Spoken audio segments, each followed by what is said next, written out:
So she returns the bike and then walks out and is like, "Oh, it's kind of a long walk back. Can I ride your bike back?" Oh, no. And I just went, "No." And I just left her and just biked off.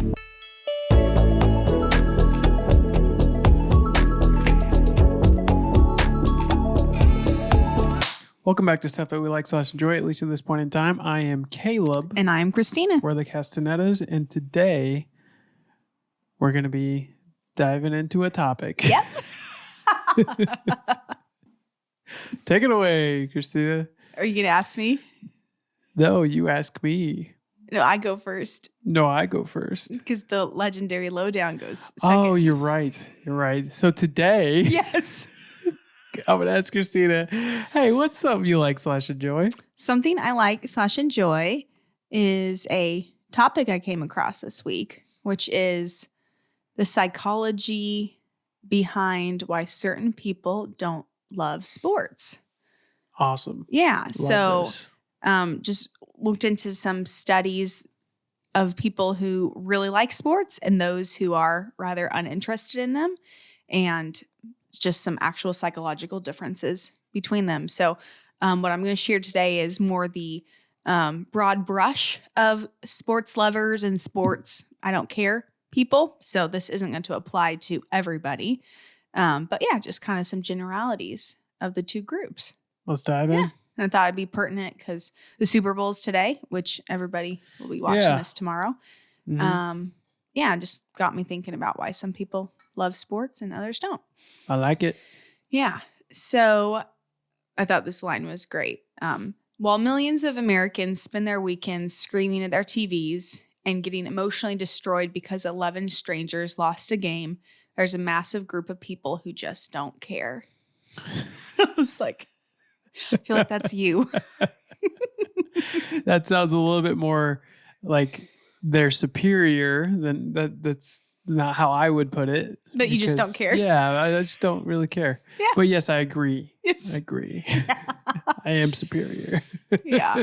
So according to neuroscience, there's actual studies that have been done on this. People who aren't locked in, like when the new NFL season begins, might actually have something in their brains that's wired differently than sports lovers. So about 60% of Americans follow sports religiously. That doesn't mean every sport, but there's at least one sport, basketball, football, etc., that they're really locked into.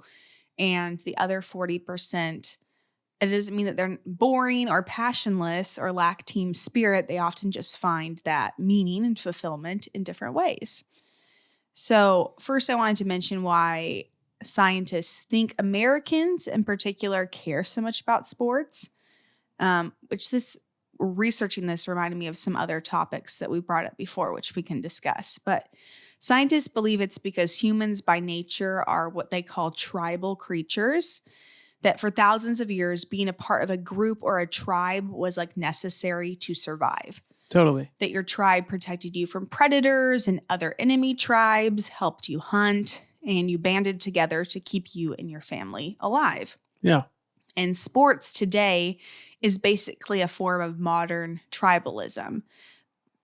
A tribe that you can watch fight against another tribe while you sit on the couch wearing a jersey from that tribe and eating wings and potato chips.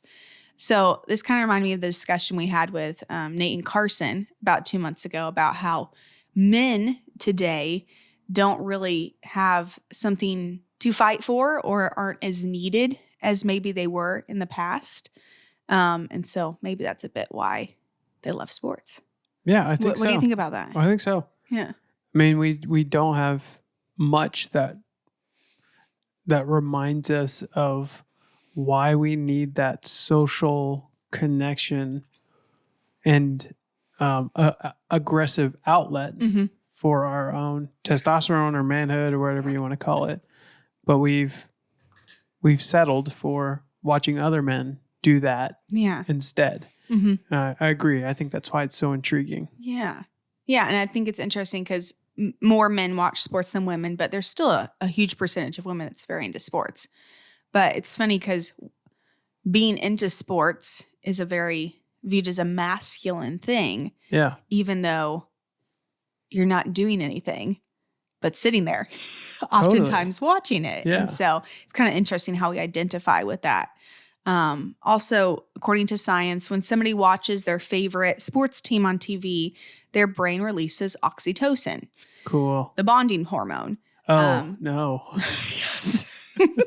The same chemical that makes you love your family or your spouse. Yeah. So our brains are actually tricking us into thinking that like these millionaire athletes who do not care about us and will likely never meet are part of their tribe. So you actually can form an emotional connection to not only the team as a whole, but certain players. Interesting. Because you can do that with podcasts. You can do that with other celebrities, actors, but you don't necessarily get the same amount of oxytocin that's released because it's not an aggressive form of competition. Yes, Yeah. exactly. Like you might be really into your favorite recording artist, and there might be that small amount of like, oh, they won a Grammy this year. But that's a very few amount of artists, and it's not as high stakes. Like Totally. they're still amazing if they got nominated, the 5 who did, to win a Grammy in something.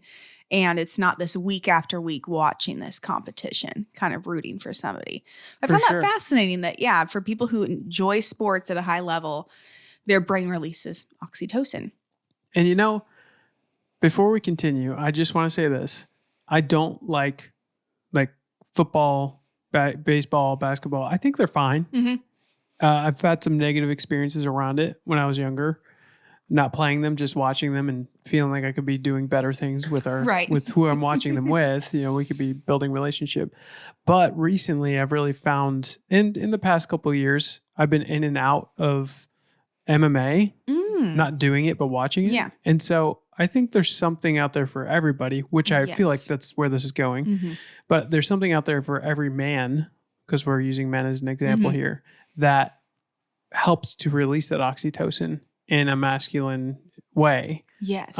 It doesn't, just because, you know, I'm not entertained by football or baseball or basketball, doesn't mean that I don't have an interest in another area in a similar sense. So I just want to clarify, I don't think I'm better than people who watch sports. No. I'm the same. Yeah. I just am into different stuff. Yeah. And the whole argument of this, it's funny, so much of the research is to like prove that people who don't like sports aren't lame. So all these studies were coming at the viewpoint that people who like sports are superior and better people. Yeah. So you're trying to be like, oh, I'm not better because I don't love sports. And it's like all these studies were trying to like prove that there's not like something boring about you. Yeah. Well, I've always felt lesser than because I didn't watch football as a man, you know, and that's an interesting thing to go through when you're, you know, a late teen into your adult years. You're like, one day puberty's going to kick in and I'm going to start liking football. I can't wait to just like sit down with the old man and my brothers, and it never hit. And so for me, it was like the opposite. I felt lesser then. Yeah. And then eventually kind of came into my own. But yeah, that's funny that this whole study was done many of these to justify like there's nothing wrong with you. Yeah. Okay. Sorry. Go ahead. No. So here's more of, people who love sports release a lot more oxytocin in their brain when they're watching sports. They literally become bonded to their sports team. Wow. Kind of like you would to a family member. Crazy. Obviously not to that extreme of a level for everybody, but a little bit of an attachment.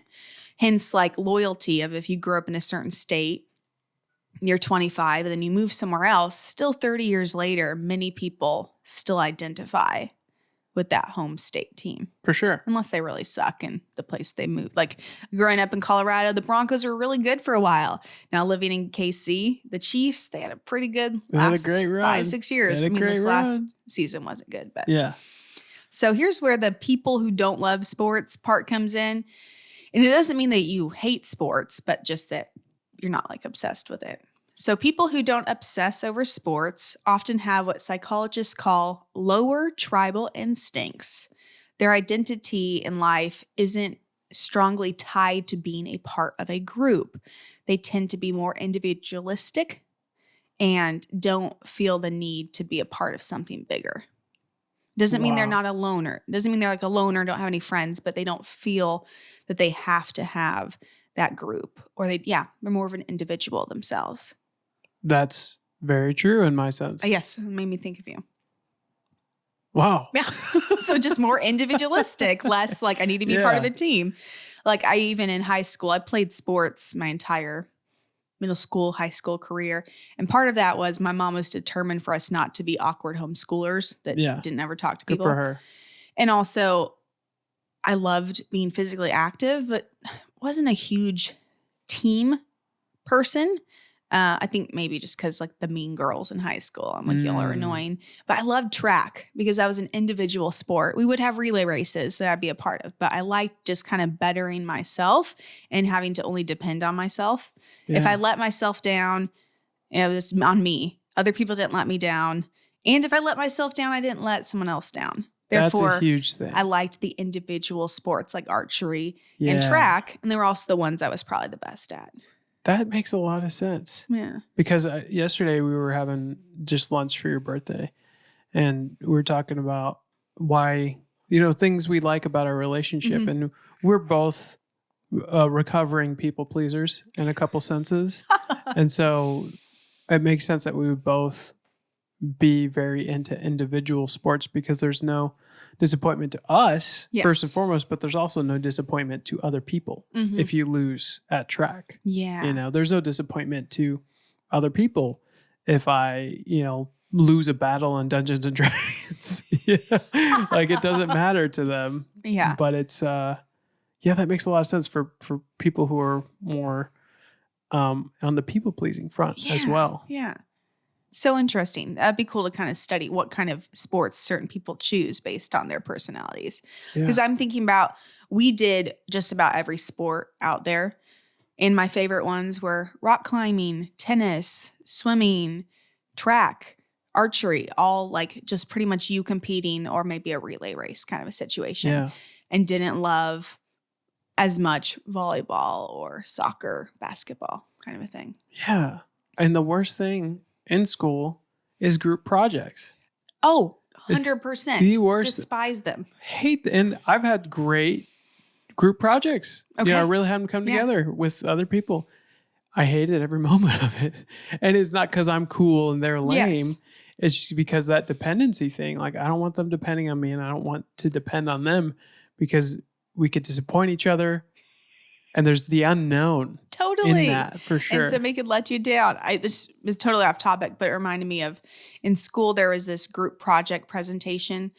And I don't know how, I think they must have paired people up by last names because I ended up with this group of 3 different guys who I didn't really know. And they wouldn't respond to my emails. I tried to get together. We were supposed to give this like 10-minute presentation. And so I literally, it was like right before class was starting. They're like, hey, let's all get together and like figure out what we're going to do. And I'm like, this is what I'm going to talk about. And then we got up there and I walked over to the teacher. I said, they have done literally nothing and didn't respond to any of. You said this in front of them? Well, they were over to the side, but like informed the teacher, like, please do not grade me based upon what they do. Yeah. And so I presented my stuff and then they just looked like complete dummies and kind of, and it's these 3 guys. I remember their names. Like I could like, it like really marked me. Yeah. I don't know if I ever talked to them really other than that. That is so I'm like, funny. Do not grade. I hate group projects. Anyways. Well, I now we're talking about, I had one group project in college with another guy. And like we were supposed to do this thing where we sang notes on a page in order to get a grade like without any music. Yeah, sight reading and sight singing. And I practiced my butt off. Like I was like, I'm not going to be the weak link on this team. And so I texted him, reminded him, and I was like, hey, we can get together.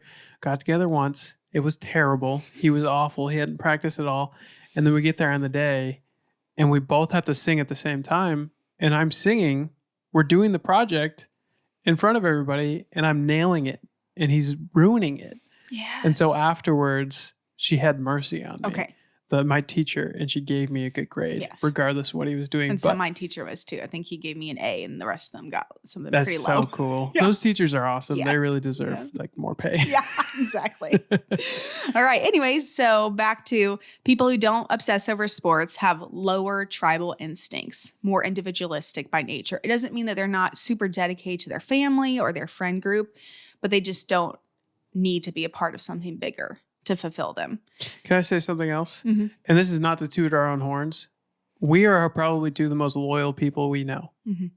And so this doesn't really make sense that we're so individualistic. I wonder why we're so individualistic. Yeah. We will die for any one of our family or friends, like easily. Probably the first ones to step up in that friend group if there's like somebody needs to take a bullet. Oh, I will defend people. All growing up, like my biggest blowouts was somebody was rude to my brother. I will get in their face, you know? So do you think it's like, since we're so much that way, it's hard for us to just be that way casually about something that we know is going to hurt our hearts if we I'll watch it? actually get into that later. Oh, I'm sorry. You're actually picking up on something really profound. Yeah. All right. All right. So a 2019 study found that people who have a low interest in sports are also much less likely to think in terms of us versus them. This means they don't automatically hate the other team just because they're not on that side. It also doesn't mean you're not competitive if you are playing a sport, but you just don't automatically, you know, ooh, I hate the Raiders or I really dislike the Lakers just because your team's playing them. So yeah, they just often don't think in terms of us versus them. You know what this reminds me of? What? There have been a couple times when you have like clearly been wronged by somebody and I come in after the fact and you tell me the story and I'm not against that person. I'm just kind of like indifferent towards them. And it doesn't go well for me. No, it not doesn't great go well. in a marriage. No, not great in a marriage to not defend your wife. Yeah. But at the same time, I see myself in this. Like I don't know the full story. And so why would I invest myself in disliking this person? Yeah. Same thing goes with these teams. Yes. But you always choose your wife. Always choose your wife. Men out there, it will save you. At least 90% of the time. It'll save you years of conflict. Love it. But that's a good example. Yeah. So they think less in us versus them, which even like, it's funny. People would tease my family. My dad enjoys sports. He grew up in more of a sports household, and my mom, like, she's happy to watch her team's football game if the rest of the family is. My brother could care less about sports, but we are all very not us versus them. Like even we would play games, you know, board games with each other, and we would like be like, oh, that's too bad you lost that round. Like we're like encouraging the people that are like losing. Yeah. And then I'd play with people who were so competitive and they're like so mean. They're like, I'm gonna take you out. I'm like, this is Monopoly. It's supposed to be, it's not that big a deal. It's not that I'm not competitive, but it's not the high stakes of me disliking this person. Yes, totally. So back to the brains of sports lovers. Sports fans, in addition to getting hits of oxytocin, the bonding chemical or hormone, whatever it is, they also get a little hit of dopamine every single play during a game that goes well for their team. So while watching, say, like a football team, sports lovers are getting those constant little micro doses of anticipation. Is the play going to go well? And then, reward. Anticipation, it didn't go well. Anticipation, reward, just over and over and over. And it is literally addictive. Studies show that watching your favorite team play activates the same reward centers as gambling, like playing the slot machine, pulling that, lever. Oh, am I going to get it? Yes. Totally. Pulling it again over and over and over.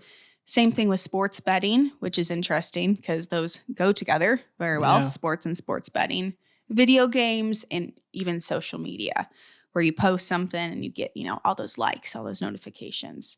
Playing a video game like, oh, I beat this round, I didn't. So watching sports is very similar to playing a slot machine for 2 hours. Wow. Play after play. How crazy is that? Yeah, with even less risk. There's not like a social risk like there is with social media, or a financial risk like with sports betting or gambling. So you don't feel bad about it. Indulging in it. Yeah. And there's a lot of pros to it. Totally. I mean, it's kind of a social thing to do. Yes. If you're watching a football game alone, get a life. Yeah. Do something with yourself.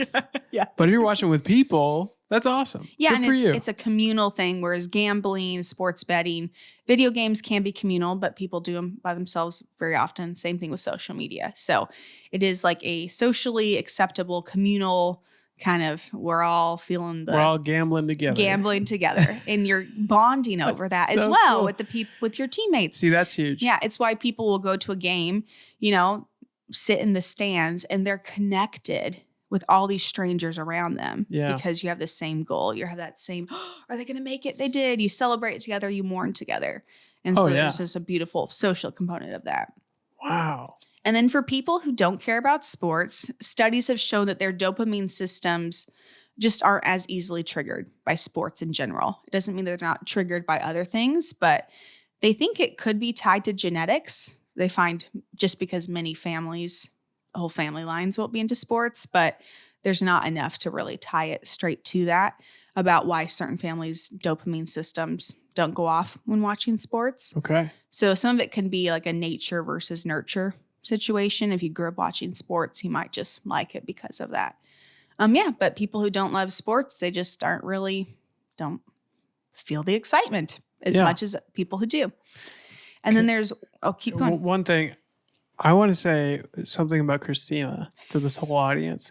She loves the Olympics, and they're happening right now. Yes. But something I'm realizing about the Olympics, they're team sports, but for the most part, you really like the individual events. Yes. I would say the majority of Olympic events are individual or relay race or something. So same thing, just individuals. Yeah. Instead of as a team. Why do you think that is? Well, I think part of why I like the Olympics so much is the nostalgia. Growing up, we didn't watch a ton of TV, especially like cable network stuff. But every 2 years, for 2 weeks, we would, in our basement, watch the Olympics, like religiously. Just loved it. My dad, he's not a huge Olympics fan, but he'd join us to watch it. We would get popsicles every year, which was a big deal. We'd go and pick out the popsicles we would get. We'd have one every night. And we didn't grow up in a household that like had desserts every night. So it was a big deal. So I think part of it's the nostalgia. And also the Olympics, like, the Winter Olympics, they're only every 4 years. And some are every 4 years. So it's every 2 years for like 12 days are these events going on. And so I think that if it was the Olympics happened every weekend for 6 months of the year, I would not be as interested in it. So I think it's a little bit the novelty, and it's like American pride in America rather than, the Cleveland Browns.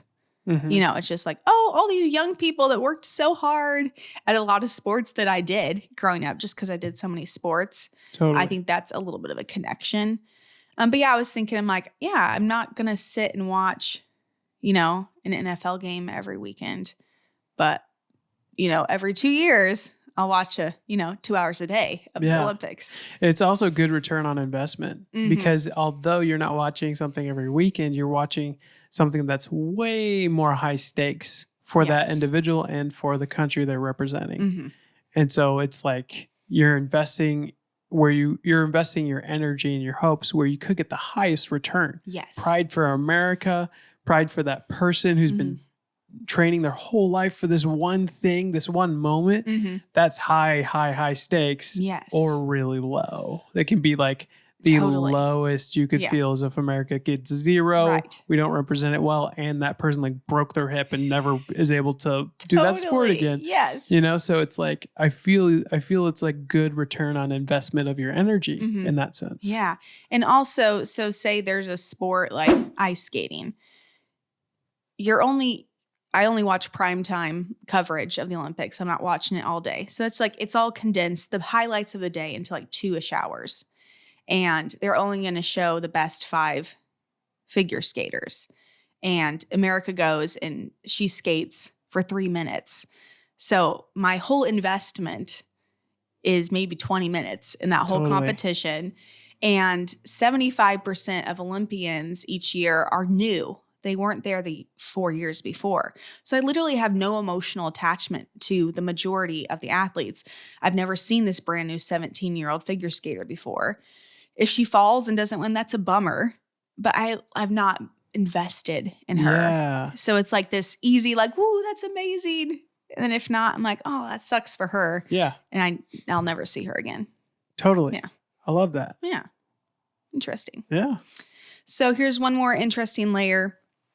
as we wrap up on the people who, love sports versus don't, sports fans experience something that's called burging, BIRG-ing, which stands for basking in reflected glory. So this is like when your team wins, they say, we won. You're like, you feel good the next day. You're fist bumping at work. Yeah, did you see that win? Yeah. So you're basking in this reflected glory. It's not glory for yourself or anything you accomplished, but like you're experiencing like, oh my gosh, the Chiefs won the Super Bowl. Oh, yeah. You're feeling, not quite what Patrick Mahomes feels, but you're like, yeah, we won. And if they lost, you're like, they lost. You don't go to work and say, we lost. Yeah. Generally. Yep.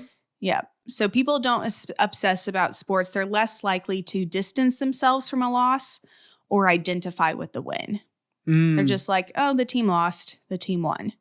Yeah. Interesting. Yeah. And they don't need eternal external victories to feel successful. So we might sit down and watch the Chiefs play. And if they won, we're like, oh, fun. That's awesome.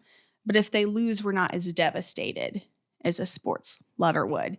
So they have found that people who don't obsess about sports often have more stable self-esteem. And they're less dependent on things that are completely outside of their control. Oh, they're only cool. affected by things that they can control rather than I can't, control if the Chiefs win this game. Therefore, I'm not really going to be that affected by it. I hope that's true of me. Yeah. Do you feel like your self-esteem is more stable? Of course, it's, a blanket statement. Yeah, I think so. But that's not because I don't like sports. Yeah. It's just because I've chosen that in my life, not to link it to external things in my life. I love it. What about you? I mean, I think I have a great self-esteem, but I don't, they find people with higher self-esteem tend to not be as obsessed about sports. So it's not what caused you not to be obsessed about it. It's just personality things. Yeah, totally. That's what I meant. Yeah, exactly.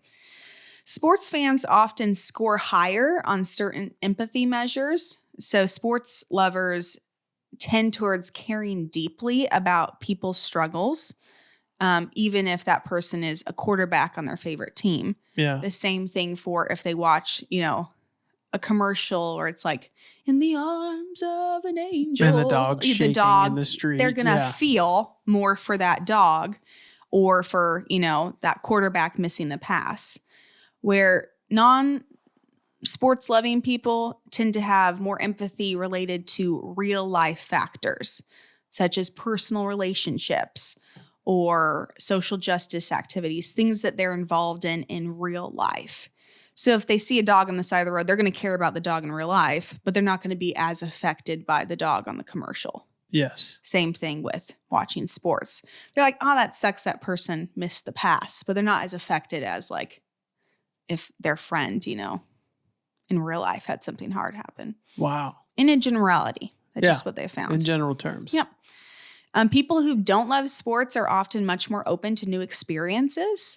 They tend to get their emotional highs from art, music, nature, and they find their rewards in those places. So they might connect with, around a group that loves music or hiking or discussing certain ideas and are open to new experiences, rather that sports lovers tend to be more locked into certain routines, which is why you'll watch your same team play 16 times a year your entire life. Dang. Yeah. Yep. And then lastly, I didn't get too deep into this because this could be depressing, but some people who don't care about sports, it's as a defense mechanism. They weren't good at sports growing up. They were always picked last in gym class, or like maybe they wanted to go do something fun on the weekend, but their whole family was glued to the TV. Yep. There we go. That's it. So it can just be a defense mechanism. You can just take everything else away, and that's probably the one I have. Yeah. I was just like, I wanted to do fun things, and we were watching football. Like, couldn't we be doing anything else besides watching football right now? I think, that's, for me, that's probably what spurred it on. Yeah. I have some of the positives of the other one. Yeah. But just that one is probably just me to a T. Yeah. And this happens especially with people whose like family, they're just into like every game. It's not just their team's game. They're watching Monday night, Thursday night, Sunday. They're watching it all. Because it all matters. You know, you can't just watch the ones that your team is in. You got to watch all the ones that teams you don't even know. College football. Well, now that fantasy football has become a thing, I think it's a form of, it's sports betting in a low sense. Yeah, for sure. So you're then, connected to every game. Hey, we're in a fantasy basketball league with your dad every year. It's fun. Well, it's March Madness, so it's like we don't really super care about. No, I auto draft every time. Exactly. We don't watch any of the games. No, it's fun to figure it out at the end. Like, who won? Was it me? Cool. Yeah, exactly. That's fun. So this last line was, people who don't obsess over sports often report feeling more present in their own lives. And this is because they're not spending 3 hours every Sunday experiencing someone else's struggle and letting those struggles become their own. They're often more engaged in their own life and their own struggles. I would think that you would get empathy fatigue from watching sports all the time. Mm-hmm. It's not necessarily that it's bad. It's just overloaded. Mm-hmm. Even if you just watch it once a week, I think that's okay. Yeah. 3 hours a week, that's fine. I probably spend that of my time on something else I'm invested in, but just watching football game after football game has got to really fatigue your emotions. Yeah, and probably the more but there is that addictive nature, and you get that dopamine and that oxytocin where you feel connected. So it's the highs are high and the lows are low. Yeah. Yeah. Now here's an interesting thing though. I have a theory after hearing your entire I don't want to call it a spiel. That's what right. would I call it? Yeah. Presentation.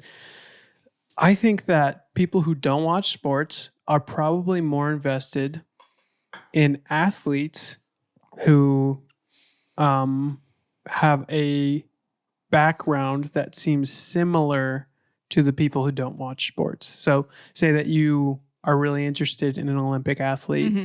They got themselves there. They worked hard their whole lives. They were focused on one singular thing. Mm-hmm. They set aside every Sunday to not watch football. Right. In order to train to be good at something. Mm-hmm. You can see a little bit of yourself in that person. I bet you could see a little bit of yourself in that person more than you could see yourself in a professional football player or a soccer player. Right. Because what I'm thinking in my head is I can see myself in a CrossFit athlete or an MMA fighter, singular focus, one thing matters, push everything out. Fitness, working out related. Totally. Yeah. And I'm not saying that football players aren't like that. Right. But when it comes to me, and this is just a theory and maybe you, we're probably more invested in athletes who look a little bit more like how we would be if we were athletes, Yes, because we're more individualistic. We probably would be in more of those sports. Yes. Yeah.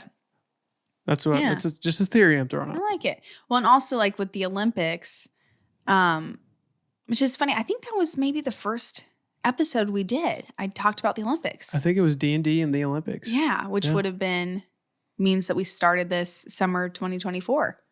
Wow. That's crazy. Wow. That's cool. But with the Olympics, you're watching like the best 10 people in the world at something. Yeah. And you really care about the 2 Americans that made it. Whereas with sports, you might be, maybe your team has the best quarterback in the NFL on it. But I mean, you have several hundred players in the NFL. So it doesn't mean it's still really impressive to make it to the NFL or the NBA. Like you're the best of the best. It's just there's a couple hundred of you.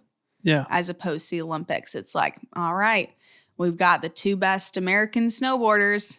It's like it's the top tier. The same thing, like we don't really watch MMA fights or boxing, but we definitely watched when Jake Paul and Mike Tyson did because Mike Tyson's the legend. He's the man. So we might be more prone to watching the best of the best. Yeah. Yeah. It's that risk and reward, return on interest. I mean, yeah. It's like if I'm going to invest myself, it's going to be fully in. Yep. And it's going to be real high or real low. Exactly. Yep. Yeah. That's a great topic. Thank you. I really enjoyed it. Yeah. Any last thoughts? It's not bad to watch football. Yeah. I just don't do it. I think it's bad to watch too much football. Right. As with anything. Mm-hmm. Yeah. And you should always prioritize your hobbies and interests around things that actually matter and not in place of things that actually matter. So those are my last thoughts. There we go. Cool. Now we are going to the Legend Lowdown. All right. What legend do you have for us today? This legend was recommended by a dear listener of ours, my sister, Christine. Hello. So thank you, Christine, for recommending this topic. She recommended that we do a deep dive into the Bilderberg Group. I'm so interested in this. I know nothing about the Bilderberg Group other than I looked briefly at the Wikipedia page. Well, here we go. All right. I thought you were going to be like, I don't know much either. Yeah. Well, I don't really. This is kind of like a new topic to me too. So what is the Bilderberg Group? Do you have any inkling as to what it could be? I think it was some sort of like high society type club that there's some conspiracies around. Exactly what it is. Okay. Very well put. So the Bilderberg Group is a private, invitation-only annual meeting of about 120 to 150 influential people from politics, business, media, finance, academia, and technology. So a once a year meeting. Yes. Okay. Once a year meeting. It started in 1954 to strengthen the cooperation between the United States and Western Europe during the Cold War. So it started as a really positive thing. Between what in the United States? So between the United States and Western Europe. Okay. Makes sense. Like France, England. Yeah. Okay. Yeah. So the meetings are closed to the public and press.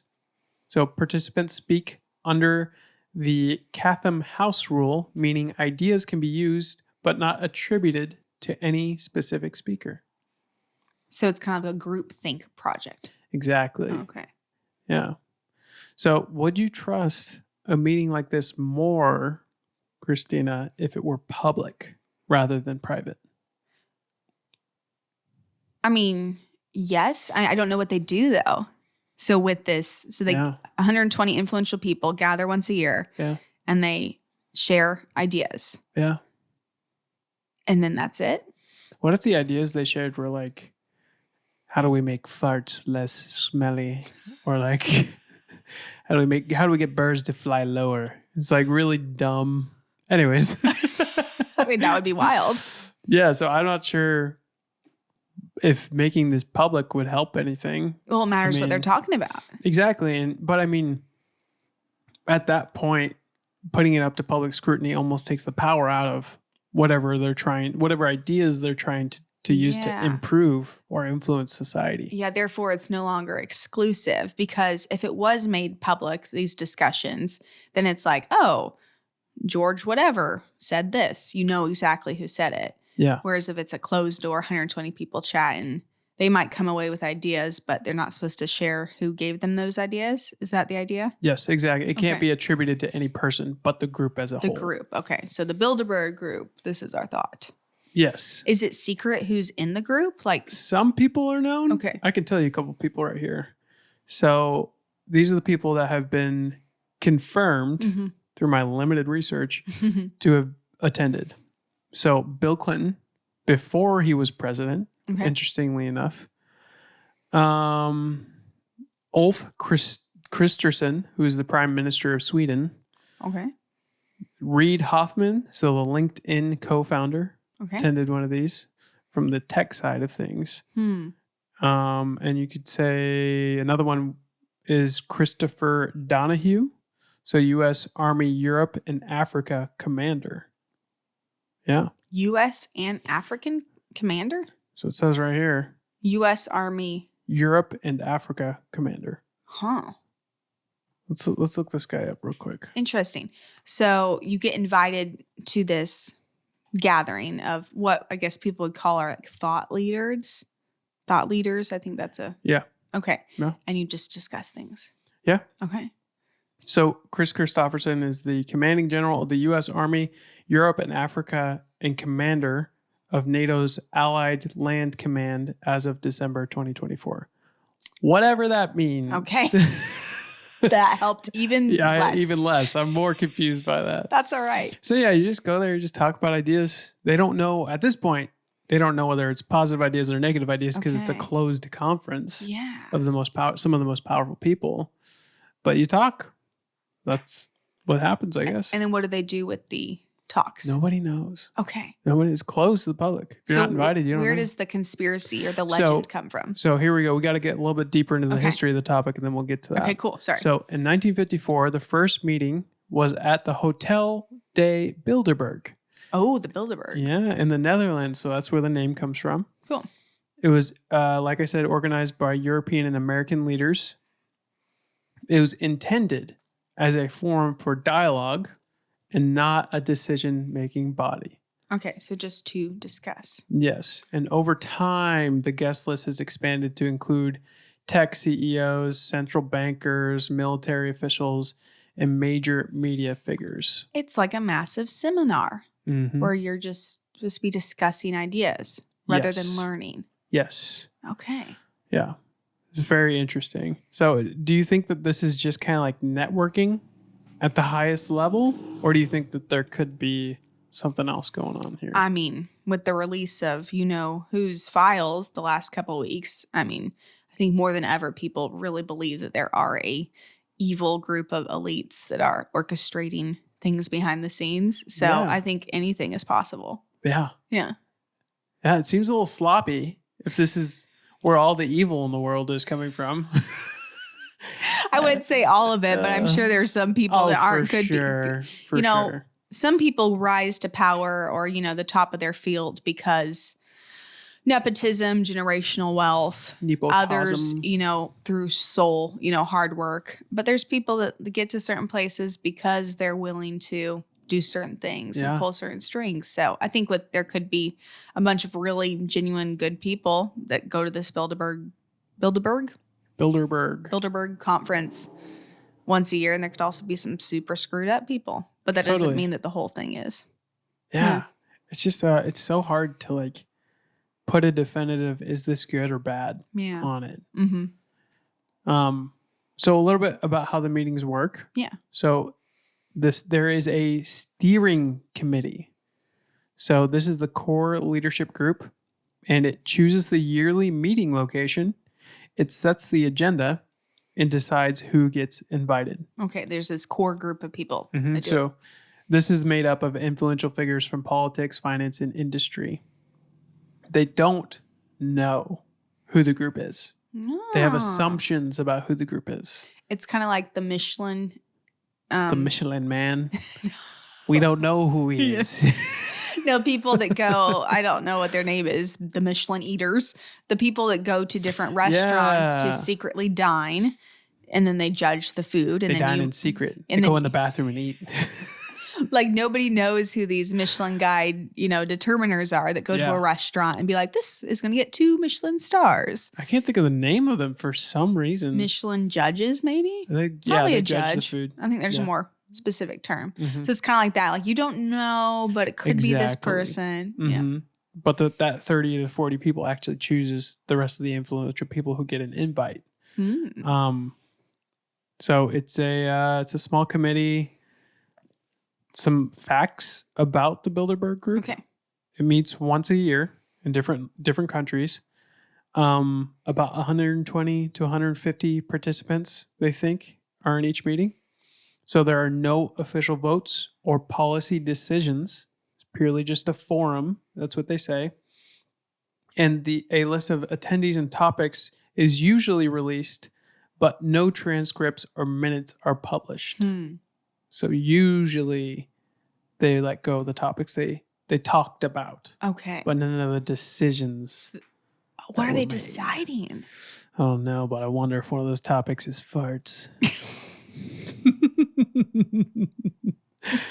So do you think this is healthy for democracy when elites meet like this in private? I mean, well, it matters what they're deciding or what if their decisions have any power or I don't know. I think there's just too much unknown.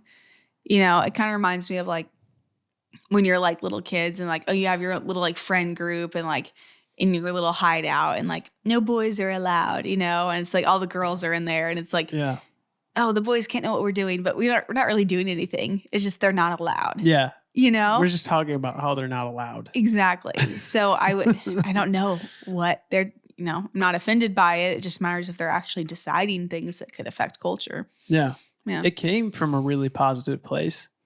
It was during the Cold War or shortly after. They were trying to like build connections. Yeah. They didn't want to fall apart into war anymore. And so they wanted to make this a positive experience where they strengthen allies. Yeah. Or the bonds between allies. But now it seems that the public is, not just the public has turned this into a conspiracy about what goes on in these meetings. It's all negative, but it's also like they've allowed some pretty weird people in probably, and some people that aren't so great, and some people that are just there for their money. Like most of them are there for their influence, and that comes with money a lot of the time. So it's tough to say whether these people are moral, immoral, right, good, bad, right, wrong. Yeah. It just kind of is. Yeah. Well, it seems like it's kind of like at this point more a tradition that's like it's defunct in its like outcomes or like benefits. Like, because now you just like call up this foreign leader, tweet at them. There's so much social media. There's so much more connection among different people than there would have been during the Cold War. Totally. And I think we just have a lot more open dialogue.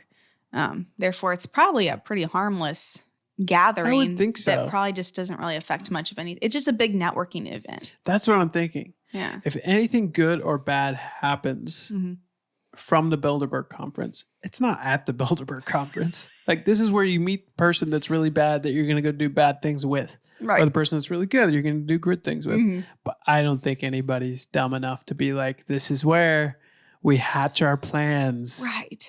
Where the public knows. Yeah. Well, it's just way too many people, like 120, 150 people to like keep things a secret if there's anything substantial being discussed. Yeah. It's not like the Bohemian Grove where it's like these what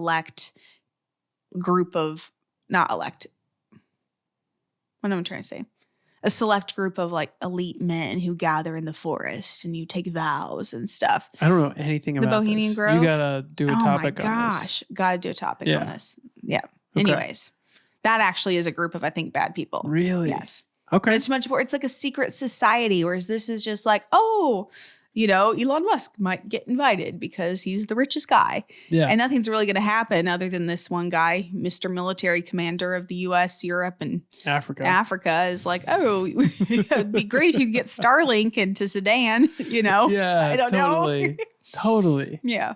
Yeah. I don't know.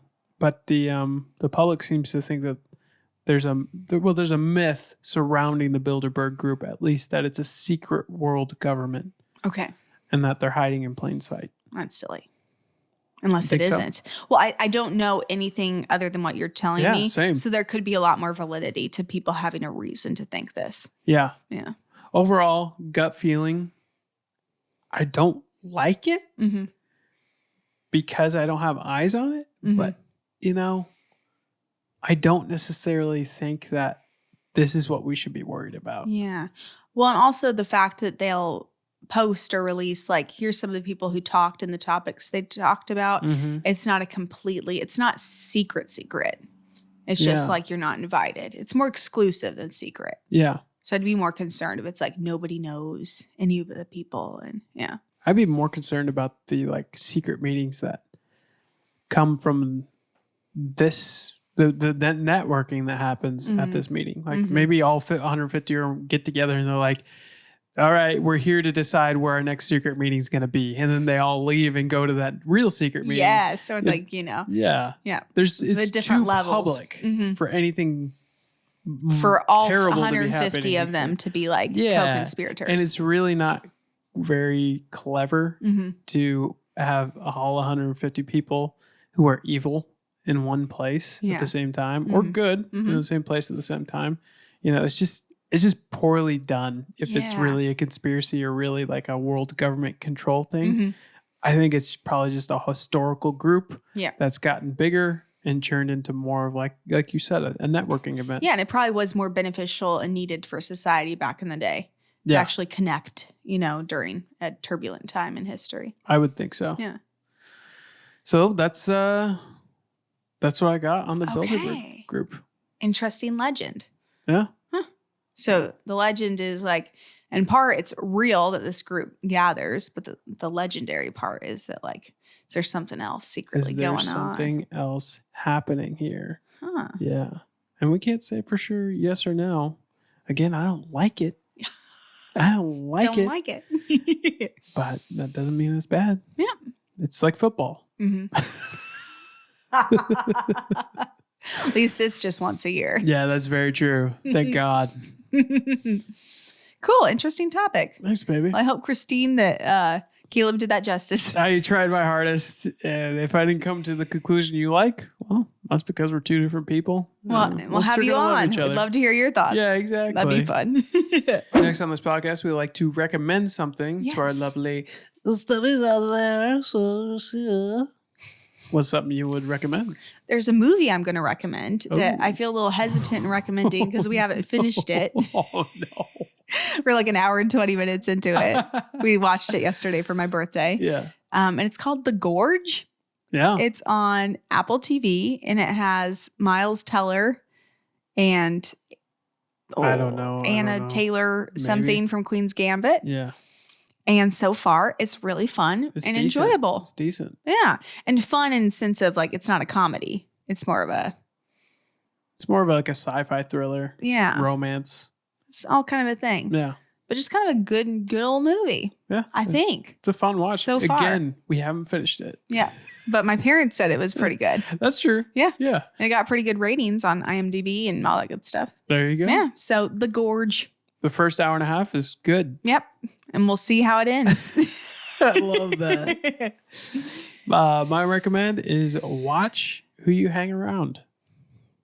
I think the people you hang out with make you who you are. You are Definitely. you're a coalition of the people you surround yourself with. Mm-hmm. If they're super positive, you're going to be a positive person. If they're super negative, get ready because you're going that way. So maybe audit some friends and figure out if they're the people who you want to be. Mm-hmm. And if not, you got to have some tough conversations. If so, you have some good conversations. There we go. I really like hanging out with you. Let's get more coffee. They're like, ooh, this person's kind of clingy. Weird. He's talking about his feelings. You lose your good friends because you like them too much. So funny. That's funny. That's my recommend. Okay. Yeah. Be aware of who. Yeah. Become who you're around. Yes. Yeah. I think they've done studies where it's like they introduce like a negative person into a work environment. And all it takes is one or two negative people to turn the whole environment negative. Yes. Yeah. Literally. Where it takes a lot more positive people to affect it. Just that one person can change the whole. I mean, think about the times you've been hanging out with a group of friends and then one of them gets in a bad mood and the whole group is just like, oh, so rough. They're it's like, all, oh, here goes George again. Exactly. Yeah. But if you have some really resilient friends who are going to be happy despite what's going on around them, shoot, you guys can go anywhere. You can do anything. Exactly. It's going to be a good time. Yeah. Yeah. When I did missions in Amsterdam for those 4 summers, we have a good chunk of staff and then a bunch of students. So you got a couple hundred people. And like I had this like core group of like people that I really enjoyed hanging around. And then it's just, there were some other people, they're just a little bit more needy. They complain a lot. Yeah. They'd be like, European culture sucks. I'm like, yes, I agree. They should give you water for free and you shouldn't have to pay to go to the bathroom.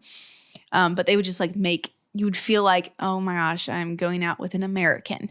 Just they were very, talk a lot or things like that. And so we would sometimes on the weekends, my little group of friends, like try and sneak out of the YWAM base before they found us and like go do our own thing. Cause I'm like, oh no, if we get stuck with them for the whole day, it's going to change everything. It can ruin your day, man. Yeah. It can really ruin your day. Yeah. Yeah. Yeah. And we'd hang out with them the whole rest of the week, but it's like, oh, our 4 hours off on Saturday, maybe we can just go be normal. Yeah. Yeah. Just have a normal time. Yeah. And that's what I'm talking about. That person is got to work on themselves, or you just got to have that hard conversation. Yeah. Be like, I need some space. Yeah. And you can see those people once a month, Yes. That's fine. Yeah. But if you're around them 24/7, shoot. Right. Yeah. For 6 weeks, No sometimes you got to take a little break. Yeah. No way. it was kind of rude of me one time. But I had rented a bike in Amsterdam for the whole summer. And this friend, she just decided to rent it for the day. And like we had gone out and I was nice. And like I waited behind for her to like, catch up with the group. And she wanted to go return her bike so she didn't have to pay for it the next day. And the place we returned the bike was maybe a 5-minute walk back to the Wyman base. So I wait with her. Everybody else goes ahead. We're going to be late for dinner. So she returns the bike and then walks out and is like, oh, it's kind of a long walk back. Can I ride your bike back? Oh, no. And I just went, no. And I just left her and just biked off. Like I was like, so she'd been so rude all day that she wanted me to get off my bike that I had bought. I would have even walked back with the bike with her, pushed it along. That's what I was planning on doing. But she's like, can I have your bike? And I was like, she was going to leave you. Yes. There. Yeah. I said no and just like biked my butt off home. No so way. Silly. So rude. I mean, she was rude too, but I was like, we were good friends still, but yeah, I was like, okay. Man, I don't know who you're talking about, but there has to be some kind of like mental block that is there that person thinks that that's okay. Right. Yeah. It's not even, it maybe they just weren't raised that way, but maybe there's just some mental instability where they don't recognize social norms. Which is why I reacted so strongly was a little bit of to like shake her up to be like, that's not okay. Oh, that's a mess up thing to do. Okay, I shouldn't do that. Oh my God. Sometimes you got to shake people up. You do. And to help them. I probably could have done it nicer, but I think if I hadn't just left, I'd been like, what? You're so rude. What's wrong with you? Yeah. Walk your own butt home. There's one time when we were like hanging out with friends before we actually started dating. Mm-hmm. And we had this one of your friends that was hanging around us and she was pretty needy. Mm-hmm. I think we could both admit. This is the same friend. Yeah. Is friend. it? Yeah. Oh, that's hilarious. And we were on our way to get like, I don't know, McDonald's or Taco Bell for her. And me, I was excited to get some too because I hardly had that. And she was like so indecisive about when we were going to leave. And we finally left and she's like, I actually don't know if I feel like going anymore. And she's you're driving us there. Yeah. Like you had sacrificed your time to drive us there. And you look at her and we're still driving towards the place. And she's like, and she notices you're looking at her and she's like, what? And you're like, you're being kind of a butt. Did I say that? Yeah. You're being kind of a butt right now. We were good enough friends. I could say that. Yeah. You could absolutely say that to her. But it was like, she laughed out loud because it's so unlike you to like tell somebody that. And it was so unlike you that it just kind of like shook her up. Yeah. It was like, oh, that's not an okay. I think I pushed my boundaries too far. Yes. And Christina's upset now. And you weren't really upset, but it was like knowing you had pushed Christina to her limit. Yes. That's a very, I've tested those limits. I called you a butt. That's a pretty big deal for me. For me, that's a Wednesday night, baby. Oh my gosh, I've called you that like twice. But yeah, that is something you have to do is shake it up when it is really wrong. Yeah. So yeah, sum that up. Your friends affect who you are. Yeah. Okay. All right. We'll leave you at that. Cool. Lastly, on this podcast, we'd like to tell you about a couple things we got going on. Christina has an Instagram called See Joyfully. And there she posts every once in a while. We got some great Christmas photos on there recently. Yeah. From after Christmas. But we got them done. Got them up there. I have an Instagram, Caleb C Media. I do video, photography, as well as make music. You can find all my music on all platforms under Caleb Castaneda. If you want me to write any of that or shoot any of that for you, just contact me on my Instagram or at calebmcastaneda@gmail.com. We have a video company that shoots video for Christian. I don't know why I'm looking you dead in the eye. You should kind of look there. No, I'm going to keep it going. Okay. For Christians, businesses and nonprofits. Look at me, please. Thank you. How about you tell me it and then I'll tell the camera. Okay, I got you. Yeah. And you can contact that at Caleb C. Me or what are we on right now? Moodwave Media at gmail.com. That's right. Mood like you're in a mood, not moving. Yes. You're in a mood. Moodwave is cool too. Yeah. And lastly, please contact us. Write in with topics, questions, discussions you'd like us to have. we really have enjoyed doing topics from family members, friends, from viewers like you who have written into us. So please do that. We really, really enjoy it. You can do it at Stuff That We Like podcast at gmail.com or by messaging us on Instagram at Stuff That We Like podcast, commenting on the Spotify episode, YouTube episode, all that good stuff. That's right. So, all right. Thank you guys for joining. For sure. All right. This has been Stuff That We Like / enjoy, at least this point in time. And we'll see you next week. Bye. Bye.